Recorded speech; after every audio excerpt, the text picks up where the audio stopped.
Fifth class students, previous class में George స్టీవెన్సన్కు సంబంధించినటువంటి lesson explain చేసుకున్నాం.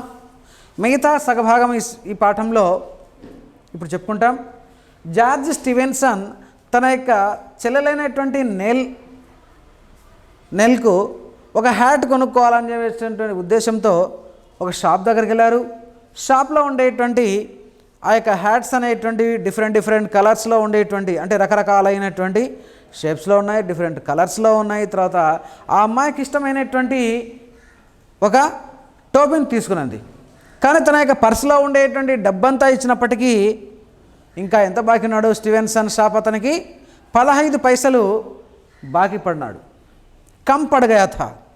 తన డబ్బంతా ఇచ్చినప్పటికీ పర్సులోది ఇంకా 15 పైసలు బాకీ పడిపోయినాడు. జార్జ్ अपनी बहन को वहीं ठहरने को कहकर और पैसे लाने चले गया था.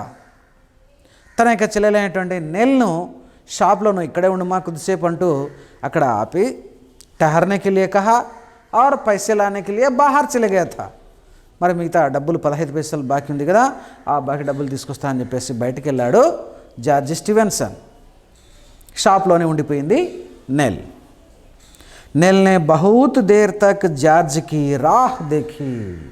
చాలాసేపటి వరకు అన్నయ్య కొరకు రాహ్ దేఖి, నిరీక్షిస్తూ ఉండింది. రాహ్ దేఖ్నా మీన్స్ నిరీక్షిస్తూ ఉండింది. తన అన్న కోసమే నిరీక్షిస్తూ ఉండింది. నిరీక్షించి చాలా సమయం అయిపోయింది. చాలా సమయం తర్వాత జార్జ్కి రాహ్ దేఖి వహ్ నహీ లౌటా. ఎంతసేపు చూసినప్పటికీ వాళ్ళన్న స్టీవెన్సన్ తిరిగి రాలేదు షాప్ దగ్గరికి. వహ్ నహీ లౌటా, ఎంతసేపటికి తిరిగి రాలేదు. నేల్ నిరాశ్ హో గయి. నిరాశ్ మీన్స్ డిసప్పాయింట్ అయిపోయింది. ఏంటి అన్న రాలేదు, ఇంకా రాలేదు, ఈ టోపీ కొనిస్తాడా లేదా, పరిస్థితి ఎలా ఉంటుందో అని చెప్పేసి అలా నిరాశ చెందుతూ ఉన్నింది. తభీ ఉస్కా భాయి జార్జ్ దౌడ్తా హువా ఆయా. అలా అనుకుంటూ ఉండగానే తన అన్నయ్యనటువంటి జార్జ్ స్టీవెన్సన్ పరిగెత్తుకుంటూ వచ్చేస్తున్నాడు ఆ షాప్ వైపు. నాకు दौड़ता हुआ आया. उसने जेब से पैसे निकाले और दुकानदार को टोपी की कीमत चुका दी. తాను తన యొక్క ఫ్రెండ్ దగ్గర తెచ్చారో మరో చోట తెచ్చాడో తెలియదు, కానీ మొత్తానికి డబ్బు జేబులో ఉండేటువంటి ప్యాకెట్లో నుంచి మిగతా 15 పైసలు ఇచ్చేస్తున్నాడు. ఎవరికి? షాప్ అతనికి. టోపీలు అమ్మేటువంటి ఆ షాప్ అతనికి డబ్బును చెల్లించాడు. చుకా దియా హై, డబ్బును చెల్లించాడు. फिर नेल ने खुश होकर टोपी पहन ली. అప్పుడు చాలా సంతోషంతో జార్జ్ స్టీవెన్సన్ యొక్క చెల్లెలైనటువంటి నెల్ ఆ యొక్క టోపీని తీసుకొని ధరించింది, తలపైన ధరించుకునేది. చూసుకునేది సైజు పెద్దదా చిన్నదా అనేటువంటి రీతిలో చూసుకునేది. టోపీ పహన్ ली और జార్జ్ के साथ घर की ओर चल पड़ी. తన అన్నైనటువంటి జార్జ్ స్టీవెన్సన్తో పాటు ఇంటికి బయలుదేరింది. ఇలా అన్నా చెల్లెలు ఇద్దరు మాట్లాడుకుంటూ ఇంటికి బయలుదేరారు. చల్ పడి చల్తే చల్తే నేల్నే భాయిసే పూఛా. అలా నడుచుకుంటూ వెళ్తూ ఉండగా ఇప్పుడు అన్నను అడిగింది చెల్లెలైనటువంటి నేల్. ఓ అన్నయ్య, భయ్యా, ఓ అన్న, సచ్ బతానా. నేను అడిగినటువంటి దానికి నువ్వు నిజం చెప్పాలి. సచ్ బతానా. ఏ పైసే కహాసే లాయే హో. మరి మిగతా డబ్బును ఎక్కడి నుంచి తీసుకొచ్చావు? మన డబ్బు తక్కువ పడింది కదా టోపీ కొనుక్కోవడానికి, కాబట్టి ఈ డబ్బును ఎక్కడి నుంచి తీసుకొచ్చావు, నాకు నిజం చెప్పు అనింది చెల్లెలైనటువంటి నేల్. కానీ జార్జ్నే కహా. అప్పుడు అన్నైనటువంటి జార్జ్ ఈ విధంగా చెప్పాడు. తుమ్హే ఆర్ బాతోం సే క్యా మతలబ్ హై. నేను ఎక్కడో ఒకటి నుంచి నేను అడిగి తీసుకొచ్చానులేమ్మా, ఇప్పుడు ఆ విషయం ఎందుకు, డబ్బు ఎక్కడి నుంచి తీసుకొచ్చాననేటువంటి విషయం నీకు ఎందుకు, వదిలేసే. తుమ్హే నీకు, ఆర్ బాతోం సే క్యా మతలబ్ హై, ఆ డబ్బు ఎక్కడి నుంచి వచ్చింది అనేటువంటిది నీకు అనవసరం, వదిలేసే దాని గురించి నేల్ బోలి. కానీ అప్పుడు నేల్ ఏమని చెప్పిందంటే, తబ్ ముఝే టోపీ నహీ పెహన్నా హై. నువ్వు చెప్పలేదనుకో, నేను ఈ టోపీ ధరించాను. నువ్వు ఎక్కడి నుంచి ఇచ్చావు డబ్బు చెప్పు, లేకపోతే నేను ఈ టోపీని నా యొక్క తలపైన ధరించాను నేను. యహ కహకర్ వహ టోపీ ఉతారనే లగి. అంటూ తన తలపైన ఉండేటువంటి ఆ యొక్క టోపీని తీయడానికి ప్రయత్నం చేసింది చెల్లెలైనటువంటి నేల్. బహన్ కో रुठते देखकर జార్జ్ ने बताया, తీదు తీదు తీదు టోపీ అట్లా ఉంచుకో ఉంచుకో ఉంచుకో, నేను చెప్తాగా ఎక్కడి నుంచి తీసుకొచ్చాననేటువంటి చెప్తాలే అంటూ రూఠతే దేక్కర్, ఆ అమ్మాయి యొక్క అలిగింది, ఎక్కడి నుంచి తీసుకొచ్చావో చెప్పు అనేటువంటి రీతిలో అడిగినప్పుడు ఆ అన్న చెప్పలేదు కదా, అలా అలిగినట్టు నేను తీసేస్తా, అయితే నా టోపీని తీసేస్తా అంటూ అన్నను బెదిరించింది. జార్జ్నే బతాయా, అప్పుడు జార్జ్ స్టీవెన్సన్ మరి ఆ యొక్క డబ్బు ఎక్కడి నుంచి తీసుకొచ్చాడు అనేటువంటి విషయాన్ని చెల్లెలికి ఇలా చెప్తూ, మై మజ్దూరికి ఖోజ్మే ఖడా థా, నేను అట్లా నిన్ను షాప్లో కొద్దిసేపు ఉండమని చెప్పేసి నేను బయటికి వెళ్ళాను. బయటకు వెళ్ళినప్పుడు ఒక చోట ఏం చేశాను, మజ్దూరికి వెళ్ళియే, ఎవరైనా ఒక కూలి పని ఏమైనా ఇస్తారేమో అని చెప్పేసి నేను అక్కడ వెయిట్ చేస్తున్నాను, ఏదైనా పని చేద్దాం అనేటువంటి రీతిలో వెయిట్ చేస్తున్నాను. మజ్దూరికి ఖోజ్ మీన్స్ కూలి కోసం నేను సెర్చింగ్ చేస్తున్నాను. खोज में खड़ा था पर वहाँ मुझे कोई काम नहीं मिला, ఎవరైనా పనికి పిలుస్తారేమో అని చెప్పేసి నేను అక్కడ కొద్దిసేపు వెయిట్ చేస్తే నన్ను ఎవరూ పనికి పిలవలేదు. ఖడా థా పర్ వహా ముఝే కోయి కామ్ నహీ మిలా, మరి ఏ రకమైనటువంటి పనిని ఇచ్చేటువంటి వాళ్ళు ఎవరు నాకు ముందుకు రాలేదు. తభీ మైనే దేఖా, అప్పుడే నేను ఒకటి చూశాను. एक बिगड़ा हुआ घोड़ा सड़क पर आंधी की तरह दौड़ चला आ रहा है. మరి అలా చూస్తూ ఉండగానే ఒకటి కళ్ళెం నుంచి అంటే అది కట్టినటువంటి తాడు నుంచి ఎప్పుడైతే వదిలాడో ఆ యొక్క ఓనర్, ఒక ఘోడా మీన్స్ హార్స్, గుర్రం ఏం చేసింది, ఒక్కసారిగా ఆ ఓనర్కు దొరకకుండా పరిగెడుతూ ఉంది. ఘోడా సడక్ పర్, ఆ దారి వెంట విచ్చలవిడిగా పరిగెడుతూ ఉంది. ఆంధీకి తర దౌడ్ చలా ఆ రహా థా, ఎవరికి దొరకకుండా పరిగెడుతూ వచ్చింది. ఎప్పుడైతే దొరకకుండా పరిగెడుతూ వచ్చిందో, లోగ్ చిల్లా రహే హై, మరి ఎక్కడ ఎవరిని తొక్కేస్తుందో, ఎవరిని మీదికి అటాక్ చేస్తుందని చెప్పేసి అందరూ కూడా చిల్లానేలాగే అరుపులు కేకలతో పక్కకి పరిగెత్తిపోతున్నారు అన్నమాట. చిల్లా రహే హై, బచావ్ బచావ్ బచావ్, బచావ్ means save, save me save me save me అంటూ అది ఎక్కడ మీద పడి అందరినీ తొక్కేస్తుందో అని చెప్పేసి ఆ యొక్క గుర్రం నుంచి రక్షించండి రక్షించండి అంటూ ఎవరి పాటికలు పరిగెడుతున్నారు. మైనే హిమ్మత్ కర్కే, హిమ్మత్ మీన్స్ ధైర్యంతో నేనేం చేశాను, హిమ్మత్ కర్కే ఘోడే కా పీఛా కియా, ఆ యొక్క హద్దు లేకుండా పరిగెడుతుండేటువంటి ఆ యొక్క గుర్రాన్ని పట్టుకోవడానికి నేను ప్రయత్నం చేశాను. దాని వెంటనే పరిగెట్టాను. దానికి వెనక భాగం పోయినా అనుకోండి, గుర్రం వేస్తుందా, గుర్రం కానీ గాడిద కానీ వెనక కాళ్ళతో తన్నేస్తుంది. కానీ దాన్ని పట్టుకోవడానికి నేను ప్రయత్నం చేసి దాని వెంటనే నేను పరిగెత్తాను. ఘోడే కా పీఛా కియా, ఉస్కి రాస్ పకడ్లీ, అలా ఫాస్ట్గా దానికంటే వేగంగా నేను పరిగెత్తి దాని యొక్క రాస్ మీన్స్ కళ్ళాన్ని పట్టుకున్నాను. ఆ యొక్క కళ్ళాన్ని తాడును పట్టుకుని రాస్కో పకడ్లీ, ఘోడా బహుత్ ఉచ్లా ఔర్ కూదా, ఎప్పుడైతే నేను తాడు పట్టుకున్నానో అది పైకి గంతులేస్తుందన్నమాట. ఆ యొక్క గుర్రం మరేమంటారమ్మా మనం, పైకి ఎగరడం అనమాట, పైకి ఎగురుతుంది.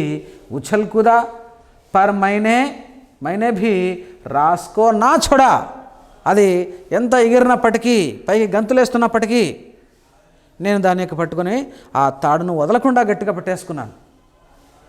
నహీ छोड़ा, పీछే సే ఘోడే కా మాలిక్ ఆ పహుంచా, ఇంతలో గట్టిగా దాని యొక్క కళ్ళాన్ని పట్టుకొని తాడు పట్టుకొని నేను దాన్ని నిలవరించాను కదా ఆ యొక్క గుర్రాన్ని. అలా గట్టిగా పట్టుకోవటం వల్ల అది ఆగిపోయింది ఆ యొక్క గుర్రం.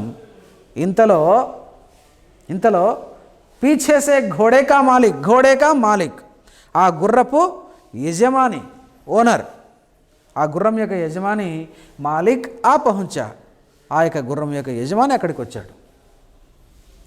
ఉస్నే మేరీ పీట్ థప్ థపాయి, ఇంతలో అతను నా దగ్గరికి వచ్చి నన్ను శభాష్ శభాష్ అంటూ నన్ను నా వీపైన చేర్చాడు. నువ్వు గట్టిగా నా యొక్క గుర్రాన్ని నిలువరించావు. మేరీ పీట్ మీన్స్ మన యొక్క వీప్ మీద తెలుస్తూ శబాష్ శబాష్ శబాష్ అంటూ థప్థపాయి. లోగోనే మేరీ బహుత్ సరాహనా మీన్స్ అప్రిషియేట్. అక్కడ చూసేటువంటి ప్రజలందరూ కూడా నువ్వు చాలా ధైర్యంగా ఆ యొక్క గుర్రాన్ని నిలువరించావు, శబాష్ శబాష్ బెటా అంటూ అందరూ అతన్ని ప్రశంసించారు, పొగిడారనమాట అందరూ. ఘోడేకే మాలిక్నే ముఝే ఇనాం దియా. ఆ గుర్రపు యజమాని ఏం చేశాడు తెలుసా? తన యొక్క గుర్రం విచ్చలవిడిగా పరిగెత్తిపోకుండా పారిపోకుండా నిలువరించినందుకు ఆయన ఏం చేశాడు తెలుసా? ఆ యొక్క గుర్రపు ఓనరు నాకు ఇనాం ఇచ్చాడు. ఇనాం మీన్స్ డబ్బు రూపంలో కావచ్చు, మరేదైనా గిఫ్ట్ రూపంలో కావచ్చు, మరేదైనా ఇంకొకటి. కాబట్టి ఇక్కడ మనకు అవసరం ఏంటి? ఇప్పుడు డబ్బు అవసరం. కాబట్టి घोड़े के मालिक ने मुझे इनाम दिया और फिर मैं तुम्हारे पास आया. ఆయన నాకు కొద్దిగా అమౌంట్ని ఇచ్చాడు, కొద్దిగా డబ్బును ఇనాం రూపంలో ఇచ్చాడు, బహుమతి రూపంలో తీసుకోమని చెప్పి ఇచ్చాడు. మై తుమ్హారే పాస్ ఆగయ్యా. ఆ డబ్బును తీసుకొని నేను జేబులో ఉంచేసుకొని ఇప్పుడు నీ దగ్గరికి వచ్చేసినాను. షాప్ దగ్గరికి వచ్చి యహ సున్కర్ నేల్కి ఆంఖో మే ఆన్సు ఆగయే.